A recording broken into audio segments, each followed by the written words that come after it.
एक वन में था एक बड़ी सी झील और उस झील के किनारे था एक पुराना बरगद का पेड़। इस पेड़ पर कुछ बगुले रहते थे। बगुले हमेशा डरे से रहते थे क्योंकि इसी पेड़ के एक कोख में काला नाग रहता था। उसे मौका मिलते ही वह बगुले के घोंसले में आकर उनके बच्चों को खा जाता था। एक दिन एक बगुला झील के किनारे आकर बड़े जोरों से रो रही थी। उसके बाद शौक में पत्थर बनकर वहीं बैठी रही। बगुले की इस बेचैनी को देखकर एक केकड़े ने आगे आकर उससे पूछा, क्या हुआ मामी, तुम्हारी ये दुर्दशा कैसे हुई? और कुछ मत पूछो भाई, मैं जिस पेड़ पर रहती हूँ उसी पेड़ के एक कोने में एक काला नाग रहता है। उसने मेरे छोटे छोटे बच्चों को खा लिया है। कैसे मैं उसके चंगुल से बच पाऊंगी, कुछ समझ में नहीं आ रहा है।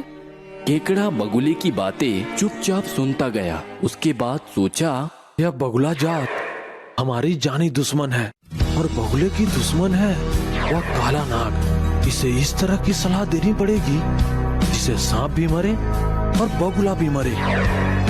तुम ज्यादा चिंता मत करो मामी, मैं तुम्हें ऐसा उपाय बताऊंगा कि सांप को मरना ही मरना है। ये बात है तो कृपया मुझे बताओ, क्या है वो उपाय? बताता हूँ। तुम अभी कुछ मछलियों को पकड़कर ले जाओ। उसके बाद तुम्हारे घर के आसपास जहाँ नेवले का सुरंग है उसे ढूंढ निकालो।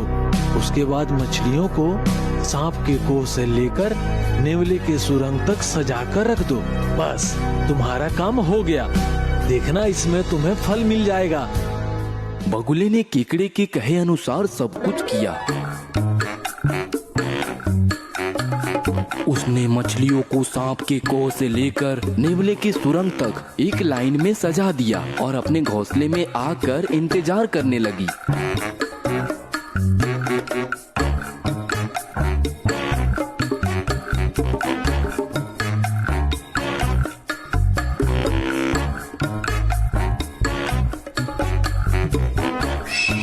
इतने में कुछ देर बाद ही नेवला सुरंग से निकलकर मछलियों को खाना शुरू कर दिया।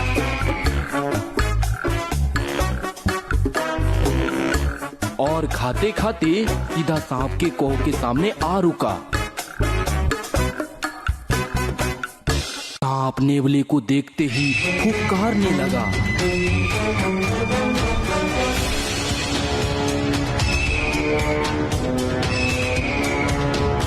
एकदम नेवला उछल पड़ा सांप के ऊपर। उनके बीच शुरू हो गई घमासान लड़ाई।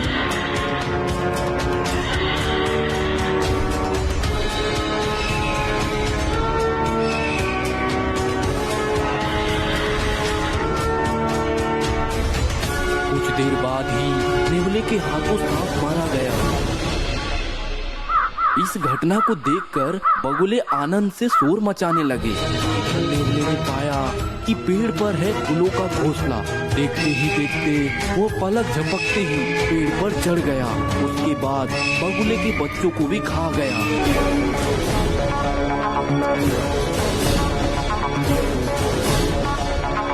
तो फिर बगुले भी जान के डर से उस जगह को छोड़कर कहीं और चले गए और केकड़े का दल आनंद पूर्वक वहां रहने लगा।